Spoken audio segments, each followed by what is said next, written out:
So Richard, thank you for taking the time. Pleasure. Talk us through it. When did this vision start to become a reality? Oh, a few years ago was the vision.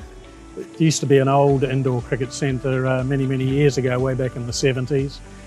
And then the Horticultural Society took possession of it, and then it became available to purchase, and Stephen and Heather Bock, they secured the facility, and then he approached me and said, look, why don't we make it into an indoor cricket centre? We're not far from opening now. I would think sometime mid-late March. I think we'll be operational. It's taken a bit of funding. We're still a bit short at the moment, but we'll get there. Yeah, that's better. Got a very small head, so it's got to be, I can never be accused of having a big head. It's on its smallest. It's on its smallest, it's still a bit wobbly, is it? There we go.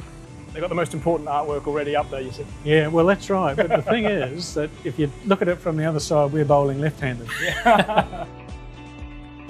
Looking at the plans, you can't visualise how big it is until you actually stand inside it, and it is amazing floor space. It's far bigger than I anticipated it would actually look. So what will happen is we're going to have 5 lanes, batting lanes here with the nets.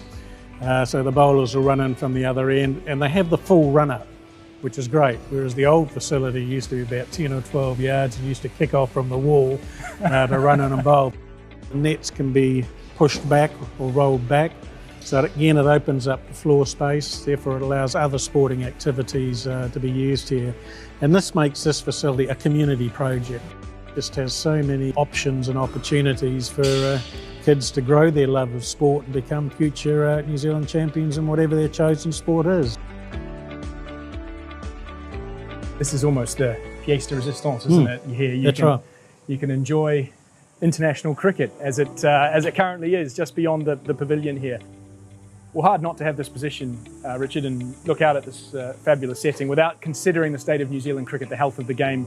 We've got the Women's World Cup coming up, which is hugely exciting, but for the Black Caps in particular, the rate of their progression and growth must have interested and impressed you. Oh, look, we're in great shape. The fact that we made the Test Championship for the first time, the inaugural one obviously, and to go on to win it was a remarkable effort. We have a lot of batsmen averaging in the 40s, Kane of course in the 50s. We've got bowlers there with 300 plus Test wickets and approaching 300. Our home record has been absolutely phenomenal, not only winning matches but winning series, and they're things that we had to do. I guess one thing we're learning a little bit, at some point you have to expose the younger generation, and obviously Ross Taylor's retired in recent weeks. No Kane Williamson at the moment, Trent Boult is off. So you must have experienced it in multiple occasions and waves during your career, how to keep up the momentum and introduce youth as well. Well, I think what's being proven at the moment is that we've got depth of players. And if somebody's not unavailable and others come in and given an opportunity, and invariably they've shown their skills and stepped up. You've got to give them the opportunity. You've got to look to the future, and sooner or later, through injuries or giving players rest, because that seems to be the common thing now, the old rest and rotation trick, never around in our day because we only had 11 players, so we had to play, even if we had niggling injuries. But yeah, you've got to give players opportunities. Yeah, I guess as we just nod to looking to the future, that's what this is all about. In this wonderful spot that we're standing in right now, that's what it's all about. Yeah, well, you're going to have youngsters at the game watching this one now against South Africa here at Hadllee. Youngsters will think, well, yep, I like cricket. Now how do I go about, you know, getting some training, getting some skill sets and grow my love and passion for the game? Well, this facility is going to create that environment.